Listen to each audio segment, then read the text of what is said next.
What's cracking, y'all? You are now watching Boo TV. Appreciate you for stopping in. Like, comment, subscribe, hit the bell, stay notified, and let's get into the topic for today. So I was stumbling around on Fadeaway World's Instagram page, and I actually don't even follow it. I just stumbled upon it, and I was like, what is this graphic? And they had this graphic up categorizing the greatest small forwards of all time by a specific category.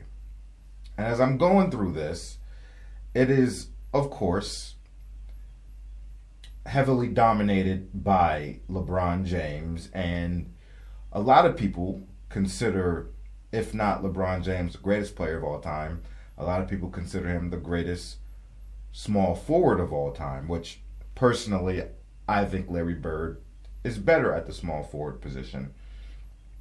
But this was, as you can see, heavily dominated by LeBron James. And I'm just going to go through each category real quick and let you know if I agree or disagree, because I think there might be some total BS on here. Scoring category goes to Kevin Durant. I can't really argue with that. I'm surprised they didn't pick LeBron James just on the fact that he's the all-time total scoring leader in NBA history.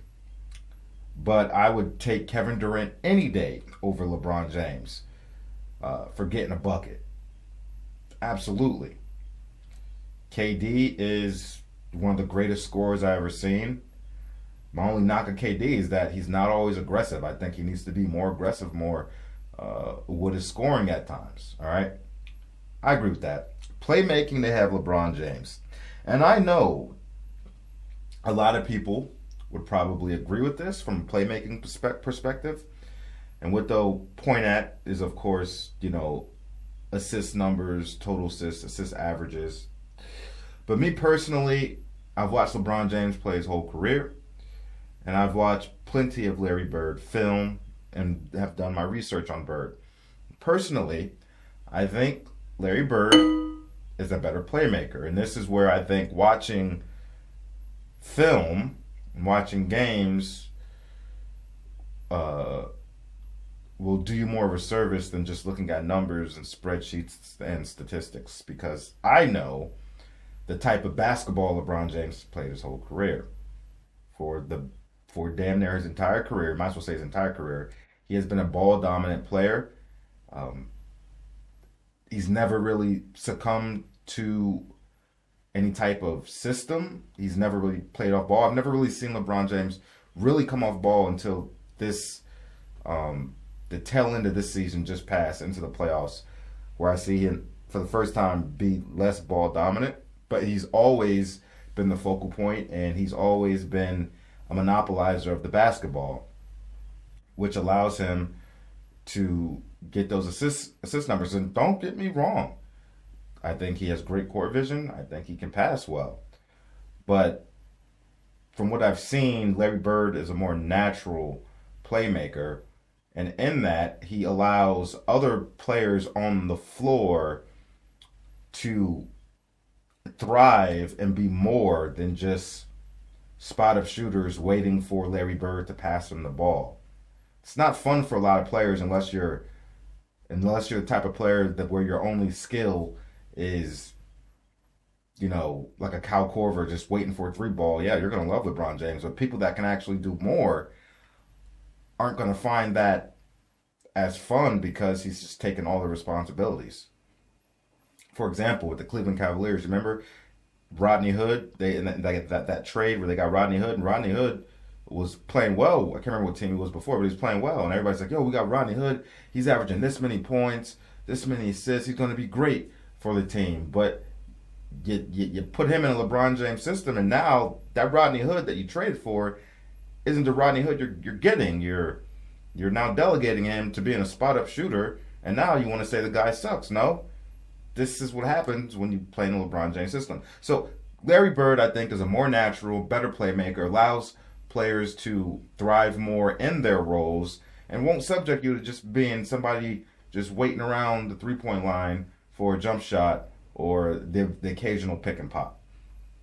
It's my honest opinion. So I'm taking Larry Bird in playmaking. Rebounding, Elgin Baylor, no argument there. I have no.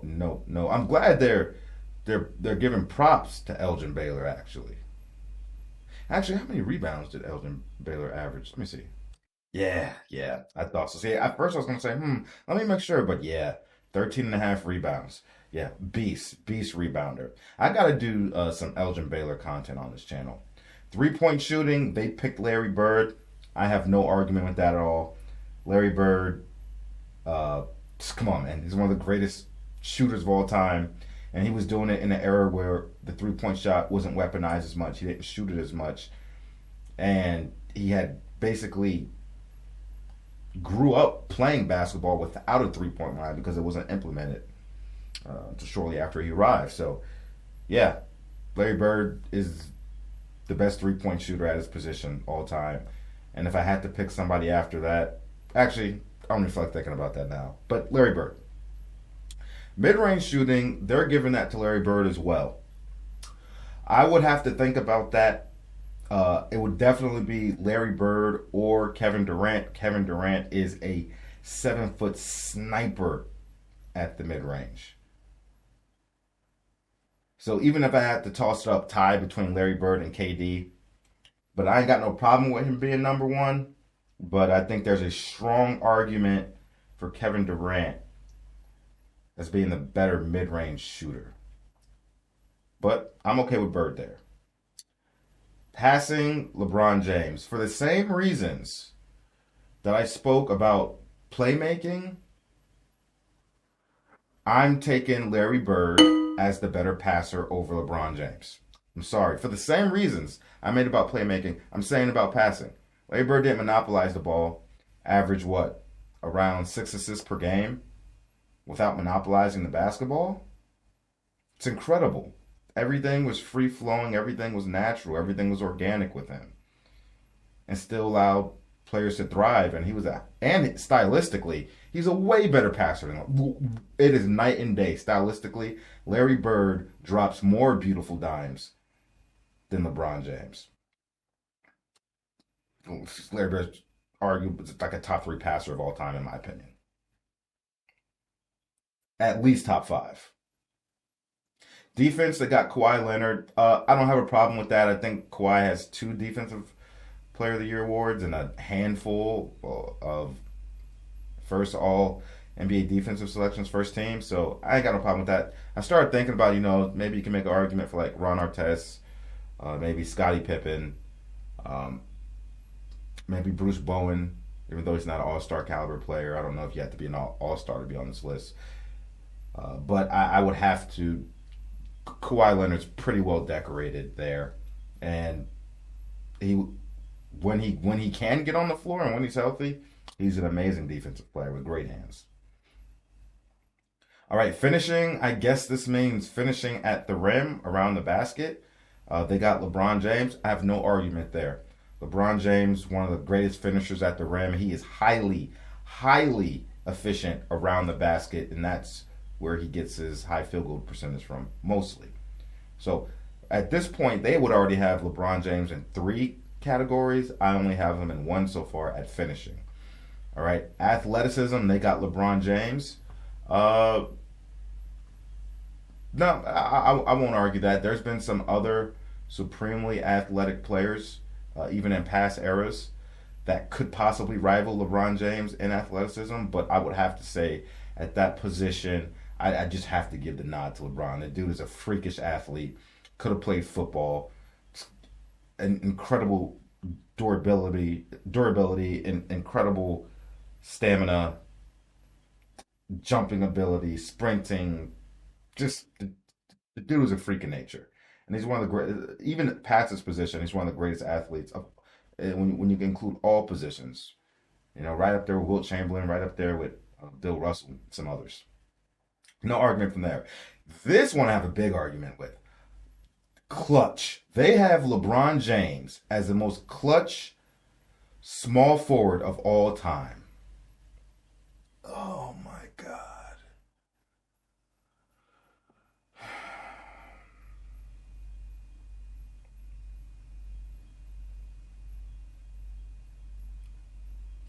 LeBron James is nowhere as near as clutch as Larry Bird was. Larry Bird coming into the league had that gene, that killer mentality, willing to step up to the plate in any given situation to hit the big shot.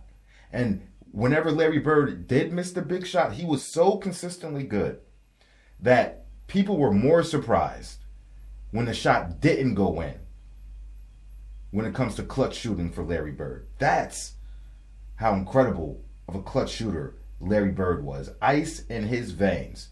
Anywhere, from anywhere on the court, he was money. LeBron James, for years, are we forgetting? He didn't even have it in to take the big shot. He was shy away from the moments. And I'll be the first to tell you, as the years went on, LeBron James has gotten a lot better with his clutch shooting and just having the kahunas to take the shot. He's gotten better with that. And still, I'm looking at clutch free throw shooting with that. He's abysmal at clutch free throw shooting.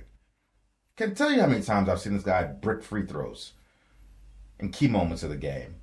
No, it's Larry Bird. This is silly.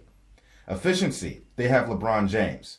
Now, if they're looking at just field goal percentage, couple that with volume, and they're like, yeah, it's LeBron James. And a lot of people would agree with that.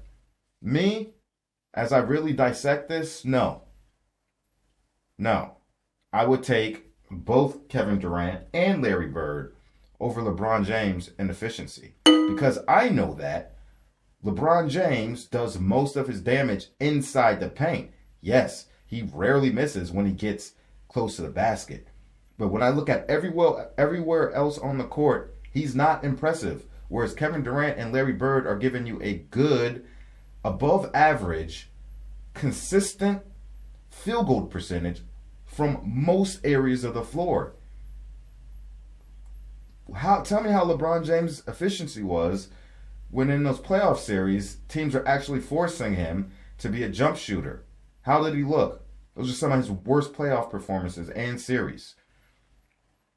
I've watched this guy play his whole career. I know the guy can be a bit of a bricklayer at times when it comes to shooting the basketball outside of the paint. So when I look at efficiency, I'm looking at all of that too. And any given time, any given spot on the floor, how efficient are you? I don't care about what you're doing just in the paint when you're a perimeter player. If we're talking centers, that's a different story. So no. And here is a shot chart that I have. This only shows from the 2010, so from the 2009 season through the 2018 season, which is a good size of his career. But you can see here the damage he does, the frequency and the efficiency by location. Look at it, all that damage in the paint.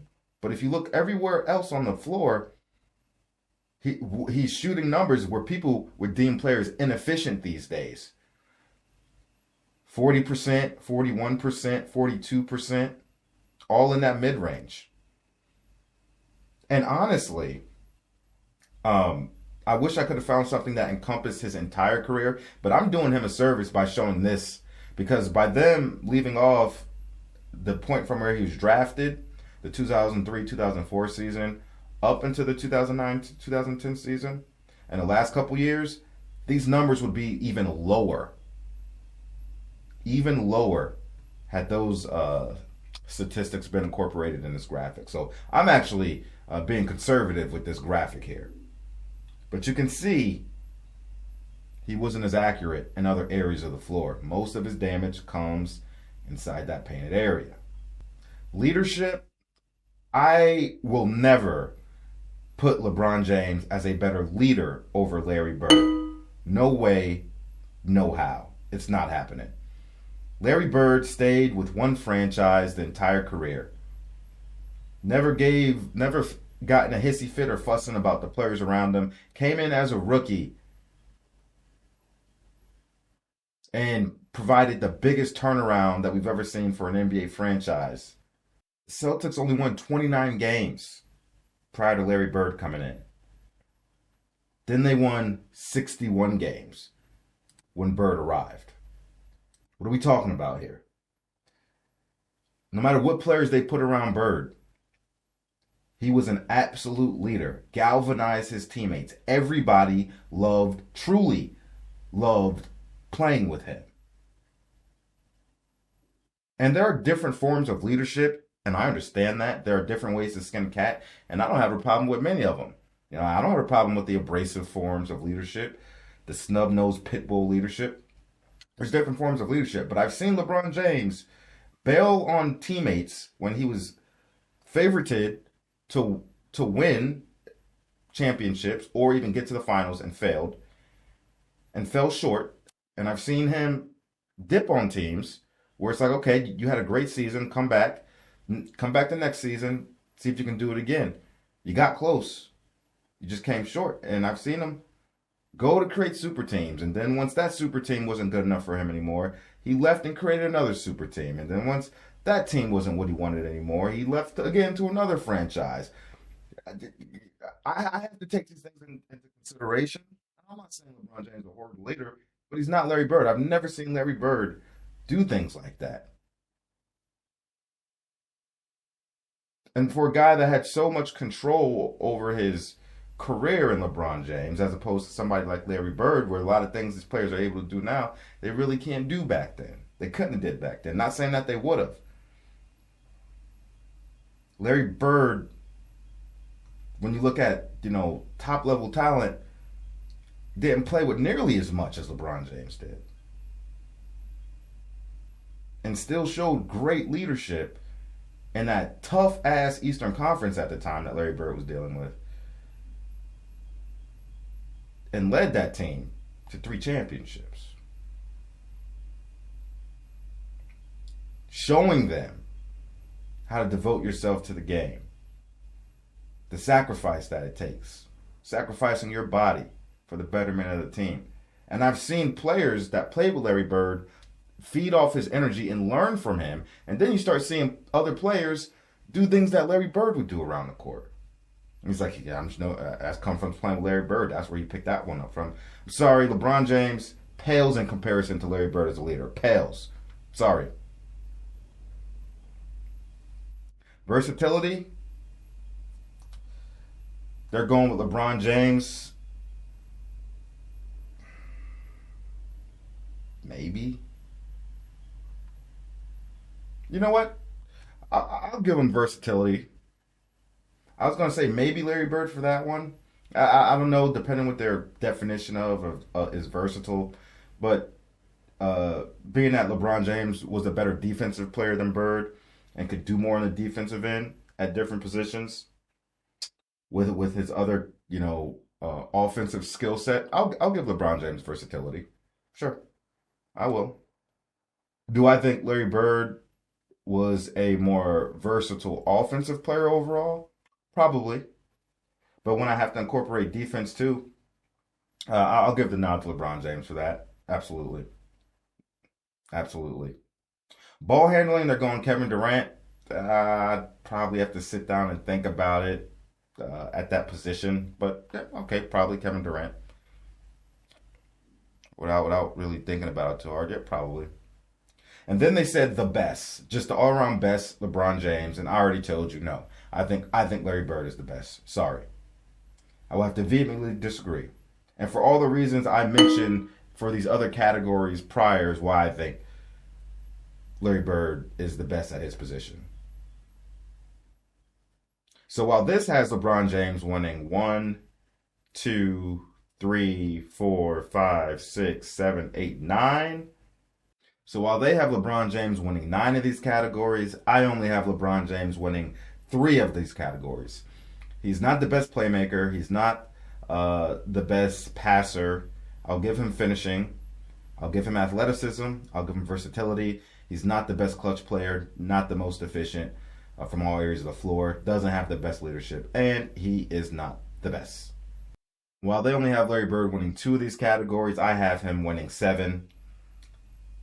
Like I said, Larry Bird, better playmaker,